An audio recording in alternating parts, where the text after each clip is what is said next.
এখানে সকালবেলা নাস্তাটা করে নিতেছি। আর নাস্তাটা আমি আগে 2টা রুটি তরকারি দিয়া খাইয়ে নিছি, ডিম দিয়ে আর কি। আর শেষে একটা পরোটা খাইতেছি চা দিয়া। তো আমার কাছে লাস্টে একটা পরোটা চা দিয়া খাইতে অনেক ভালো লাগে। আমি সবসময় এভাবে খাই।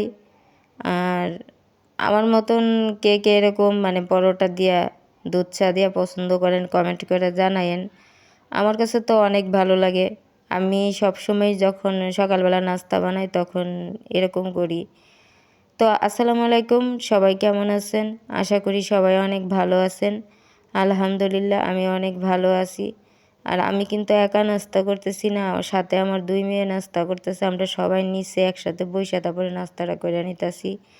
আর ওরাও কিন্তু মানে চা দিয়া খাইতেছে, মানে চা দিয়া ওরাও অনেক পছন্দ করে। সাথে আরেক মেয়ে আমার তরকারি দিয়েও খাইতেছে। তো আমার কাছে তো মানে পরোটাটা বেশি ভালো লাগে দুধ চা দিয়া। আর আমার ছোট মেয়েটার অনেক জ্বর, আজকে মানে কয়েকদিন ধরেই জ্বর। ওষুধ এনে খাওয়াইতেছি, তবে এখনও কমে নাই ভালো করে। প্রথম কিন্তু আমার জ্বর গেছে, তারপরে আমার ছোট মেয়েটার। আরেক মেয়ে আছে, জানি না আবার আরেক মেয়ের কখন আবার জ্বর উঠে। দেখছি মানে ঘরে যদি একজনের জ্বর উঠে না, তাইলে মানে সবাইরে একজন একজন করে পাওয়া যায় এরকম আর কি। আর আজকে একদম সিম্পলের মধ্যে রান্না করছি, কোনো মানে বাড়তি রান্না করি নাই। আজকে ডাল রান্না করলাম, আলু ভর্তার সাথে আলু ভর্তা, ঝাল ঝাল করে আলু ভর্তা। তবে এত বেশি ঝাল না, আবার বেশি ঝাল হইলেও আবার খাইতে পারি না, কারণ এত ঝাল খাইতে গেলে আবার সমস্যা হয়। আর এখানে আমি ডালটা রান্না করে নিলাম, তারপরে আমি বাগার দিয়ে নিছি, কারণ ডাল তো আবার লাস্টে বাগার দিতে হয়।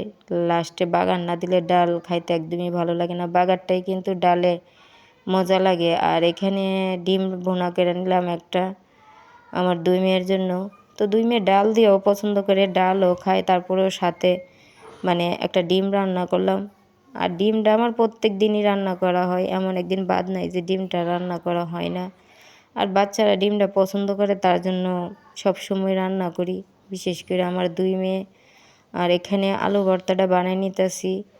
আর বেশি বানাই নেই আলু ভর্তা, কারণ একদম অল্প করে বানাইছি, কারণ আলু ভর্তা তো থাকে না বেশিক্ষণ, থাকলে আলু ভর্তা বেশিক্ষণ রাখলেই নষ্ট হয়ে যায়, তার জন্য বেশি করে বানাই নাই। একদম অল্প করে বানাইছি, যেন খাওয়ার পরে যেন আর না থাকে। তারপরেও খাওয়ার পরেও কিন্তু রয়েছে। আর ঘরে তেমন মানুষ নেই, তার জন্য অল্প করেই বানাইলাম।